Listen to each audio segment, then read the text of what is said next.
Subscribe to our YouTube channel and don't forget to press the bell icon to get all the latest updates.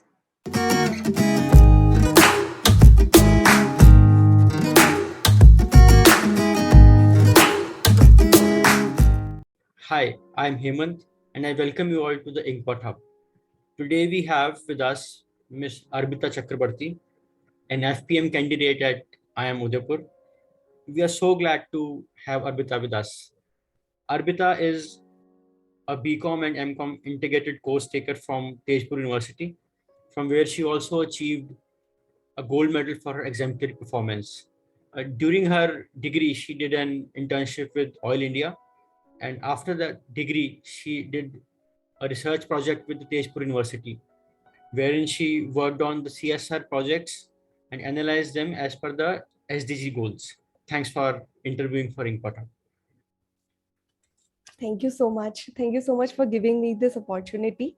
And I'm really grateful because Inkpot Hub has helped me get here. I mean, throughout my PhD preparation journey, Inkpot Hub has been a very helpful source. So I'm so happy that, in any way, through my experience, I can help anyone. It will be a blessing for me. So thank you so much. So, Arbita, what made you choose a research career? Yeah, so research came very naturally to me. Firstly, I have always wanted to be a teacher.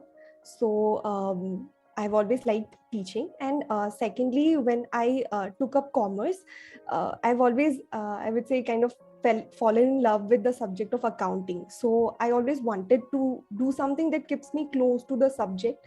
And seeing the professors, I've always wanted to be like them. And then, firstly, as research is a, requirement for the profession. That was one thing. But then, as I joined as a research assistant and got to know about how research is done, I got a hang of everything in a deeper extent.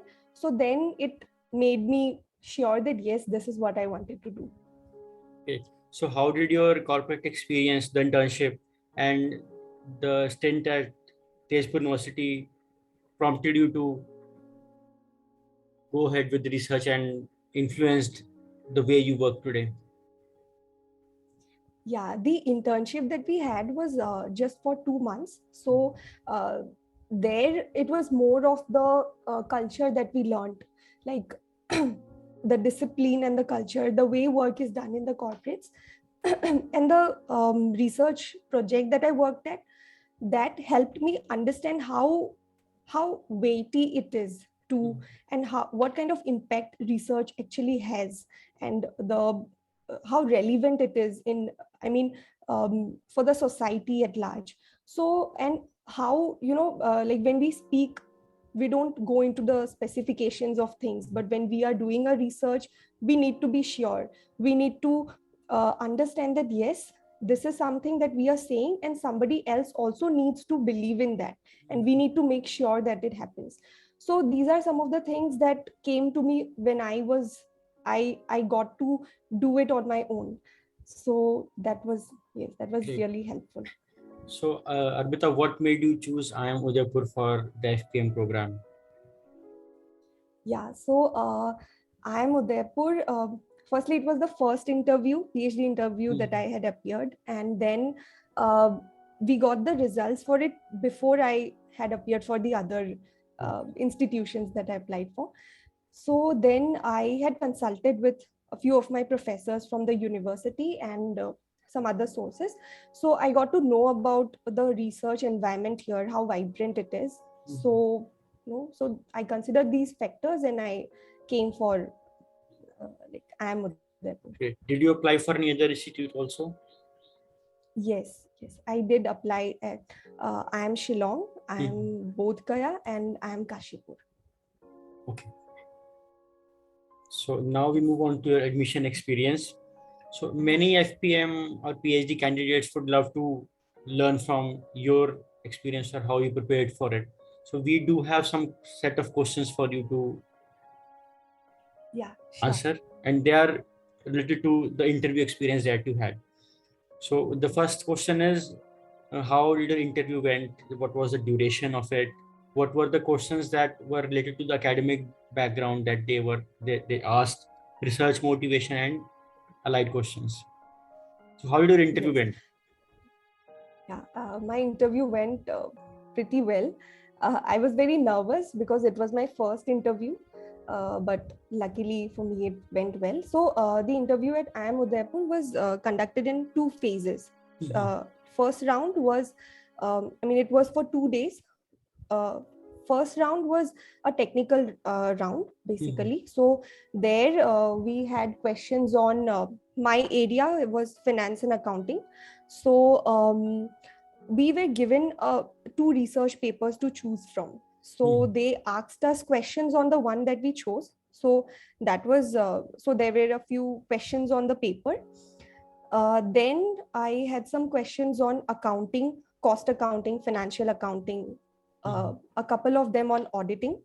And then there were a few questions on probability and statistics, and some basic questions on research, very basic questions on research. Yeah, so mainly those were related to my area of interest. Finance and accounting. And the second round, like after I qualified for the first round, the second round was it was more of an interactive session where they asked me my motivation for doing research, and they had asked me questions like, since research is a tough journey, there will be ups and downs, and uh, we work for something for a long time, and then it might not work out the way we want them to.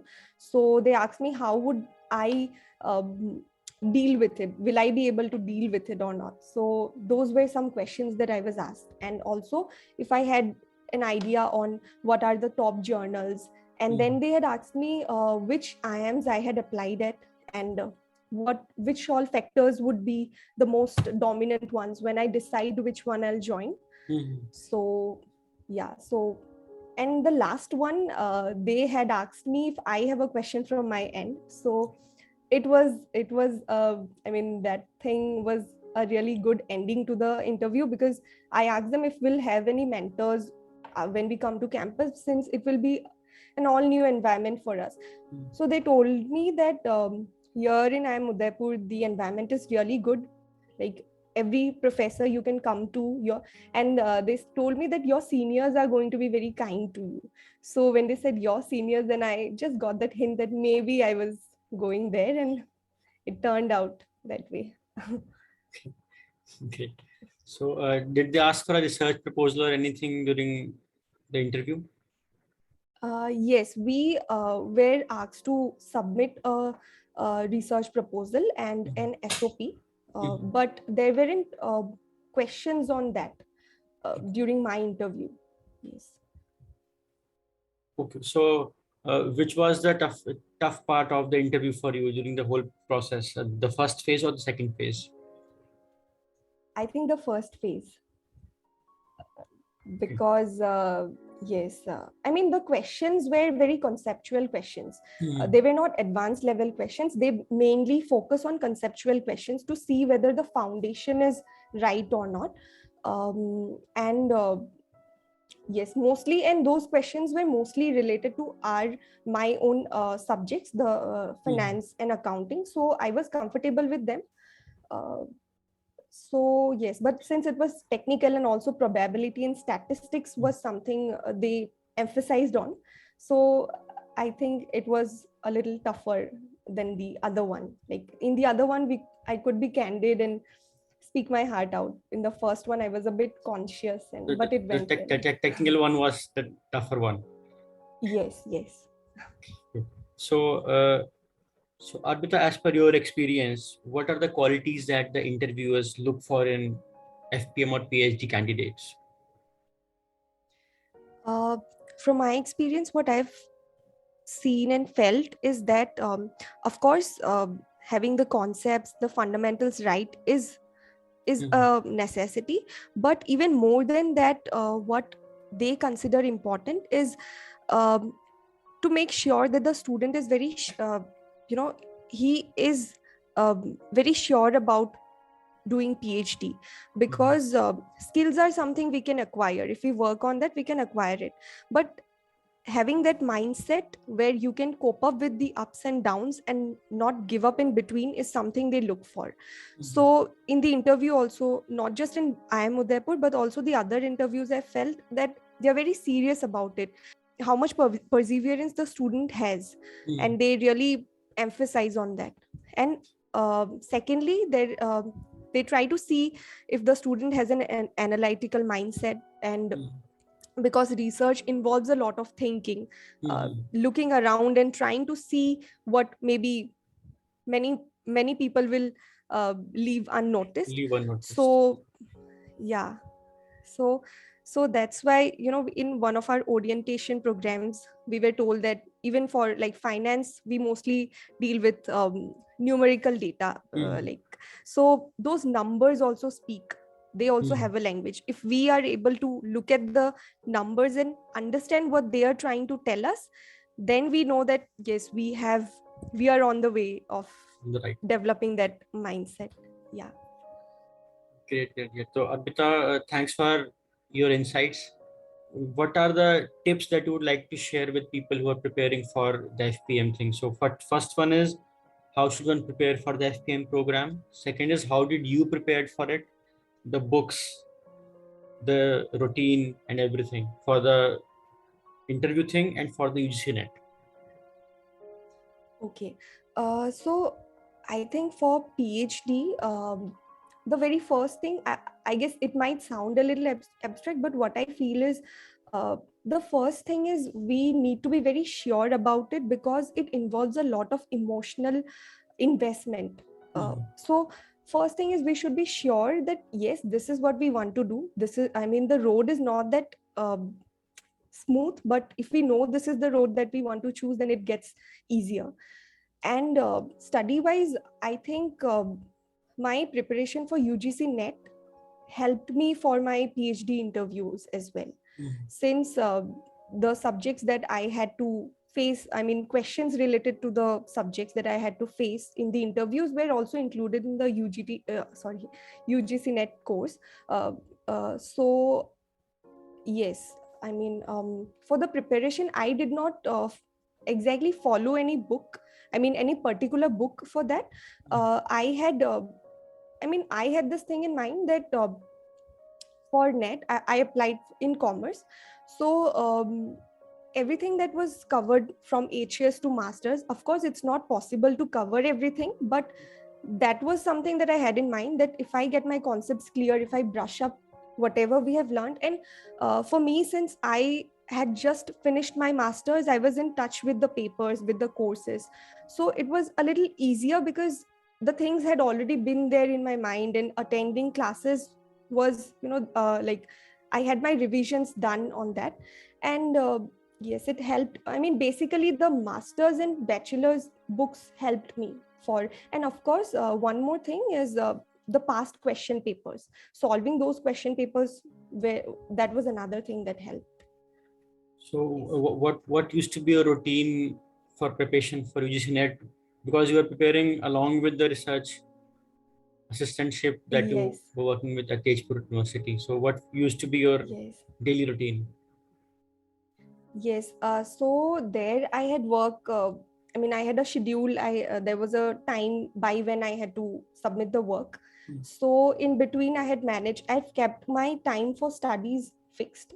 For net, and I planned it this way that if I'm doing a theoretical paper in the first half, I'll be doing a quantitative paper in the second half, so that it doesn't get. It gets monotonous if we do the same kind of subjects. So I kept it that way. And in between, of course, there were days when the workload from the project was high. So I had to sacrifice the studies for net, but still it was manageable. Great. So Arbita, did you got a convert from other IIMs also, the ones which you applied for? Yes, I converted in IIM Shillong, IIM Bodh Gaya. In Kashipur, I was in the waiting list, I guess first or second. Yes. Okay. So now, Arbita, we are moving on to the campus experience thing. Yeah. So that is part 2 of the interview. So how has been your experience at the IIM Udaipur so far as a resident and as a scholar? Yes, about the campus, I've shifted just 2 weeks back. First year of my coursework, I had done it online from home. It was optional since the classes were online, so I had attended them from home. So now I've like got accommodation in the hostel, and it's I really feel at home here. Firstly, because our cohort is very small, PhD, and we have this culture among us of there is a great camaraderie between among us, and the facilities that they provide here, single accommodation with air conditioned rooms, and we have a separate workspace for PhD students. So yes, the workload, the coursework is quite rigorous, but they are again i mean uh, very helpful for meeting the expectations that they have from us. So campus has been great, so as of now. Great. So what are the 3 things you love about IIM Udaipur? Yeah, first thing is research is a big deal here. At IIM Udaipur, its policies, and we see that it's very much research oriented. And here we have this environment where teachers treat us as colleagues. They ask us to call them by names, and we have this culture here. We are repeatedly told that you don't behave like students. We are all equals. You learn from us. We also learn from you. So that is a kind of environment that, it really helps to gel up well. Like among the seniors, juniors, there's no differentiation. We are all equals. So that is one thing that really helps. So the conversations that we have, it's actually promoted so that we can all work together. We can all collaborate for works. So this is something that I really liked, because from generally from what we see, it's quite different from it. I'm sure it's very rare. Yeah. It's very rare. Yes. So this has been a very big plus point. Second is the faculties here are quite young, and they're all research hungry. So they're working on multiple projects. So it's quite it's great for us because we can collaborate with them and work on multiple projects, which gives us a hang of what research is. Because no matter how we learned, after coming here, we realize that, okay, whatever we know till now is not that useful. There is a lot more to know. So in that sense, working, having our hands on, I have never done coding and these things earlier. So coming here and getting to know and do them has been really good. And the environment is such that everyone wants to do it, and everyone is very helpful. Everyone will help each other. So it's the environment really helps. And the third thing, I guess, would be the campus, because it's very close to nature. It's surrounded by the Aravali, and I'm somebody who loves nature. So we see peacocks, squirrels, and it's quite close to nature. So it's quite beautiful here. Yeah. So what is your favorite hangout spot on campus, and what are the dining options that you love to explore on campus? Actually, I came here and I've not got a chance in the campus. In the campus. You're asking. Okay. So in the campus, I like taking walks. Outside the hostel gate, we take long walks towards the faculty housing and towards the main gate. So, nothing is built there. It's almost only hills and the road. And that's what I love, because it's as I told you, it's very close to nature. Yes. So I love taking long walks there. And the mess food is really good here. So I have not felt the need to try other options, because there is multiple options, and it's really good. Mess food is good here. Great. So Arbita, what kind of career options or opportunities are you keen on exploring after your PhD? A postdoc, a corporate experience, or just going straight back to teaching? As of now, I think I would love to join in some institute as in the position of a faculty. So yeah, but later on, if my mind changes and I want to like do more of some research, learn more, then when the but as of opportunity now, comes, you will be keen to explore on it. Great. Yeah, definitely. So with the one out of the blue question, when you got a convert call from IIM Udaipur, how did you celebrate?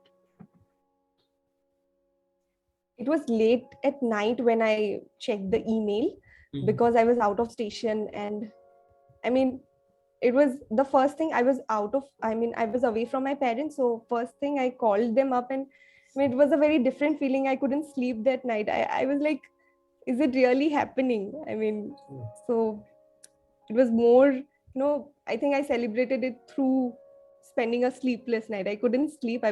My mind was so full of thoughts that I couldn't sleep. Yeah. Great.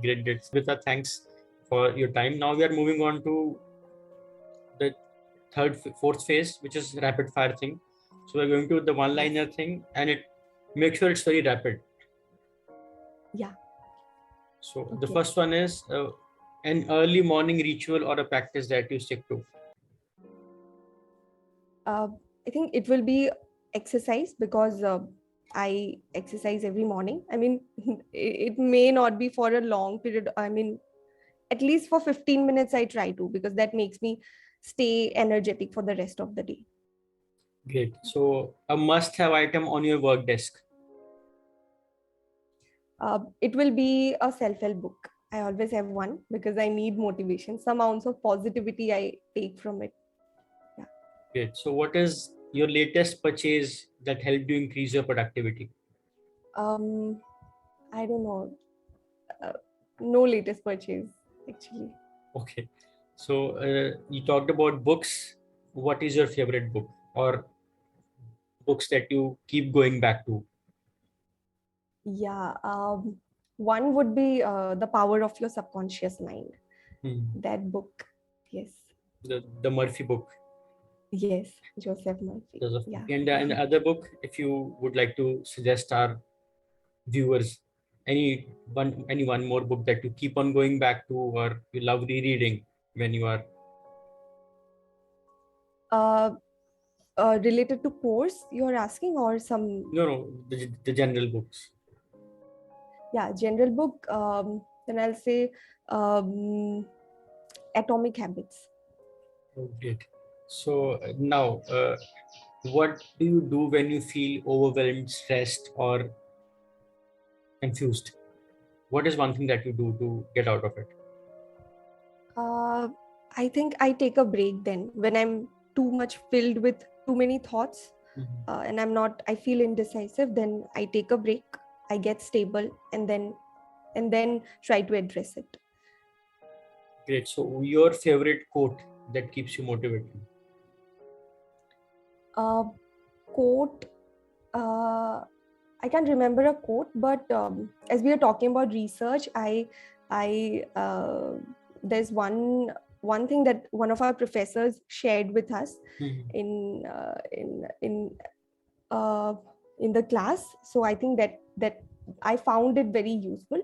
He told us that now it's not much about coming up with the right answers, but it's more about coming up with the right questions. So that felt very weighty. So, that's great. That's also one thing which I will make a note of, and we will surely love to have it on the highlight thing when we talk to scholars. Yeah. Yes. Thanks, Arbita. It was so nice having you here, and we wish you all the luck for your future endeavors and research.